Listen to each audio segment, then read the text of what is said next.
अस्सलाम वालेकुम, कैसे हैं आप सब? भाई मैं तो घर आ गया ताकि बाकी के रिटर्न आराम से बैठकर फाइल करूं। अब हमने अपने असासों यानी एसेट्स के बारे में डिटेल्स डालनी है, तो चलें अपना सेव किया हुआ फॉर्म उसी तरह ओपन करते हैं। आयरिस में लॉगिन करके ड्राफ्ट्स पे क्लिक किया, फिर डिक्लेरेशन पर और फिर यहाँ सेंटर में अपने फॉर्म पे क्लिक करके एडिट के बटन पर। लें जी, फॉर्म ओपन हो गया।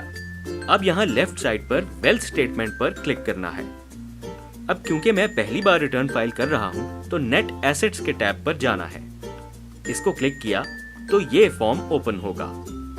पहले खाने में income declared as per return for the year subject to normal tax डालनी है, तो वो है मेरी सैलरी इनकम जो पहले डाल चुका हूँ। आसान काम करते हैं और सैलरी के टैब से जाकर कॉपी कर लेता हूँ और अब यहाँ पेस्ट। इसी तरह जो इनकम एग्जेम्प्ट है टैक्स से वो भी कॉपी और पेस्ट। अगर किसी ने कैश में या कोई प्रॉपर्टी वगैरह गिफ्ट की है तो उसकी अमाउंट यहाँ डालनी होगी। इसी तरह अगर कोई कर्ज लिया है तो वो लोन में। नेक्स्ट है अदर्स का खाना, यानी आपके नाम पे या आपकी मिल्कियत की जितनी भी चीजें हैं, मसलन घर, प्लॉट, गाड़ी, प्राइस बॉन्ड्स, सेविंग सर्टिफिकेट्स और कोई भी कीमती अशिया, उनकी कुल मालियत यहाँ एंटर करनी है। बैंक अकाउंट्स में जितना बैलेंस 30 जून 2019 तक शो हो रहा है वो भी ऐड करके टोटल यहाँ एंटर करना है।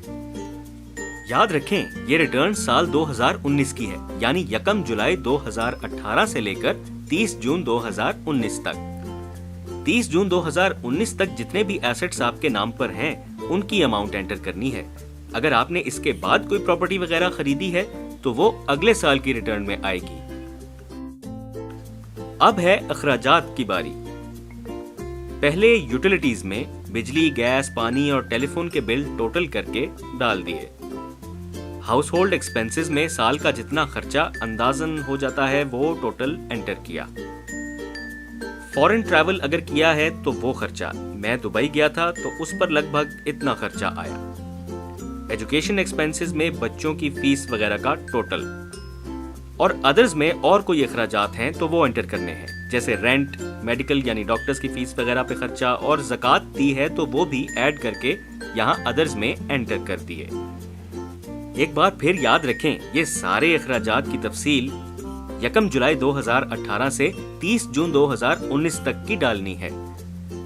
अब नेट एसेट्स करंट ईयर, यानी इस साल में आपके नाम पर जितने असासे हैं जैसे आपने ऊपर लिखे हैं वो दोबारा यहाँ लिखते हैं।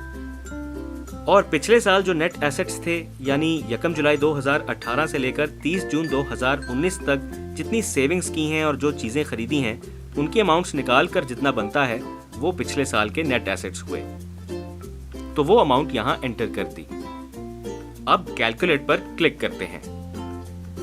यहाँ अनरिकंसाइल्ड अमाउंट में 0 आना चाहिए। अगर नहीं आ रहा तो इसका मतलब कोई खर्चा आप मिस कर रहे हैं, क्योंकि फिर रिटर्न फाइल नहीं हो सकती। एक दफा फिर से पूरी रिटर्न को देख लें और तसल्ली कर लें कि सब अमाउंट्स ठीक डाली हैं, क्योंकि सबमिट होने के बाद रिटर्न चेंज नहीं हो सकती। अगर मेरी तरह अनरिकंसाइल्ड अमाउंट में 0 है तो यहाँ वेरिफिकेशन के टैब पर क्लिक करें। रजिस्ट्रेशन के वक्त जो 4 डिजिट्स का पिन कोड मिला था वो यहाँ एंटर करें और वेरीफाई पिन पे क्लिक। इसके बाद बस ऊपर सबमिट का बटन क्लिक करना है। लें जी, मेरी टैक्स रिटर्न तो फाइल हो गई। अब मैं फाइलर होने के फायदे भी उठा सकता हूँ।